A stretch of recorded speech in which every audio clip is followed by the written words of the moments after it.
Vamos logo de cara com a primeira informação. O time misto amanhã lá em BH, pensando na semifinal da Copa do Brasil, dia 11, quinta-feira, o primeiro jogo, mais de 55 mil ingressos vendidos para essa partida, maioria do Vasco da Gama.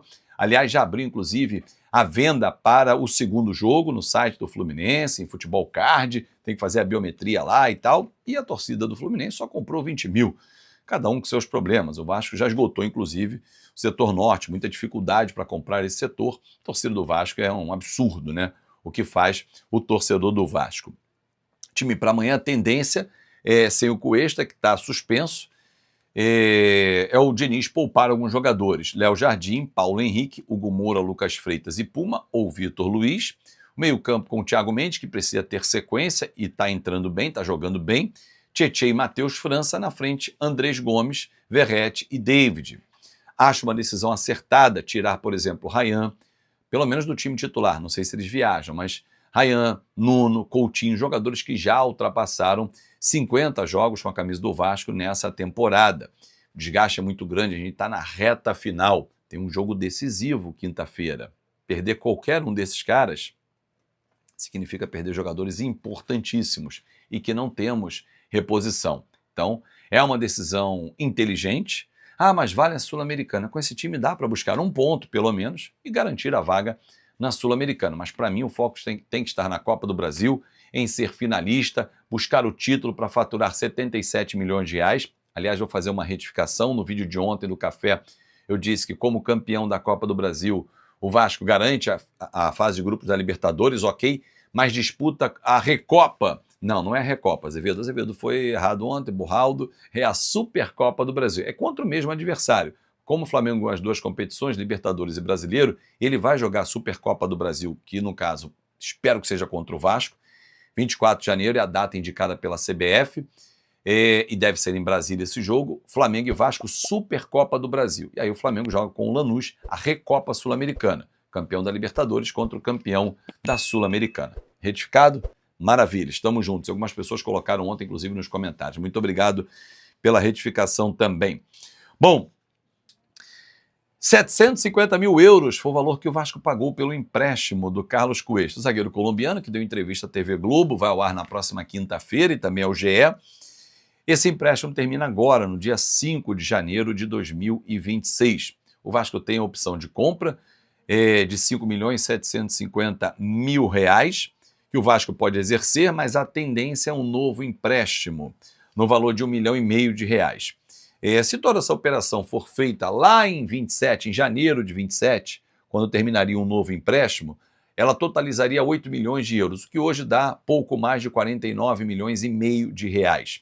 Jogador que mira a Copa do Mundo, sabe que no Vasco, uma camisa pesada, onde ele tem jogado, tem se destacado, já fez 13 jogos e um gol, nenhuma assistência, mas é o dono da posição, ele pode sim, como voltou à seleção colombiana, disputar a Copa do Mundo de 2026, Colômbia que já conheceu o seu grupo no sorteio de ontem, a família está adaptada ao Rio de Janeiro, ele gostou, então a tendência é pelo menos já uma renovação até para o Vasco não ter um desencaixe financeiro agora, e não teria como, né? Mas a tendência é um novo empréstimo e aí tentar baixar esse valor também de compra, mas é um jogador que, para mim, vale a pena o Vasco investir. No meio do ano tem outras situações, né? Tem o Robert Renan, que termina contrato, tem o Andrés Gomes, tem o Felipe Coutinho, para pensar em renovação, tem o próprio Matheus França, que hoje não está performando, mas a gente não sabe o que vai acontecer, ele vai ter uma oportunidade amanhã, começa a performar, é um jogador para a gente pensar também lá para frente.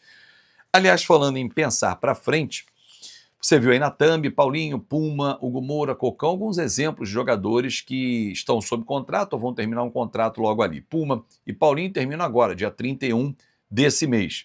Hugo Moura vai até 31 de dezembro do ano que vem e o Cocão 31 de dezembro de 27. Situação de cada um, já antecipo, porque Maurício Lemos vai embora, tchau e benção, não deu certo. O Jean Davi tem contrato até 28, mas o Vasco está negociando uma rescisão ou tentando alocar esse cara em algum lugar, né, emprestar, vender e tal, para não perder o investimento que foi feito. Mas em relação ao Paulinho, que disputou 53 jogos com a camisa do Vasco, fez 2 gols, 2 assistências, não voltou bem nessa temporada, em que já disputou 26 partidas, fez 1 gol e não deu nenhuma assistência. O Paulinho tem sondagens de clubes da Arábia Saudita, de onde ele veio.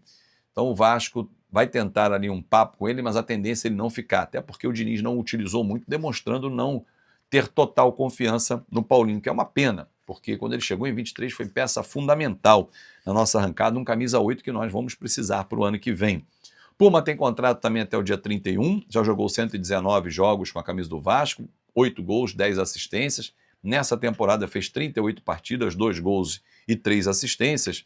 É um jogador que o Vasco olha com muito carinho, conversa com o seu representante, tem mercado, vai disputar a Copa do Mundo muito provavelmente pelo Uruguai, então é um ativo que o Vasco lá atrás pagou ao Nacional do Uruguai 2 milhões de dólares, que não pode fazer assim, ó, rasgar. Então a negociação está seguindo para um novo contrato numa condição melhor e tal, com bônus, com metas, como ir para uma Copa do Mundo, jogar a competição e tal. Hugo Moura é um jogador versátil, tem contrato até 31 de dezembro do ano que vem, o Diniz gosta dele, joga não só como volante, como zagueiro, e ele vai ficar, só nessa temporada foram 58 jogos, 1 gol e 3 assistências. Cocão é um volante canhoto, que no mercado não tem tantas opções assim, o Vasco não pagou caro por ele, 1,5 milhão ao Náutico, já disputou 28 jogos, 2 gols e 2 assistências. Nessa temporada, 38 jogos, nada de gols, nada de assistência. Mas é um jogador que o Vasco observa, né? Pode emprestá-lo, como o Esforça, que vai voltar de empréstimo no Juventude, também pode ser emprestado novamente. Então, algumas situações que o Vasco está olhando. Já sabe que para o ano que vem tem que trazer mais um zagueiro, um meia, lado de campo, atacante e um centroavante. Então, são posições que o Vasco vai atacar. Pô, vem os medalhões, Fábio? Não. Vem jogador de altíssimo nível? Vai depender muito da situação do Vasco. Vai para a Libertadores? É um tipo de investimento. Vai para a Sul-Americana? É outro. Mas, torcedor, o nosso trabalho tem que ser crescente. É o segundo ano da atual gestão. Pega o Flamengo como exemplo. Foram 6 anos do Bandeira para ele começar a trilhar um caminho que depois o Landim, quando assumiu, começou a contratar Rascaeta, Bruno Henrique, Gabigol, Felipe Luiz, enfim, tantos outros jogadores que fizeram sucesso no Flamengo. É ano a ano, é um crescimento. A gente tem que se habituar a investir e principalmente trazer quem honra a nossa camisa, quem goste de jogar no Vasco da Gama.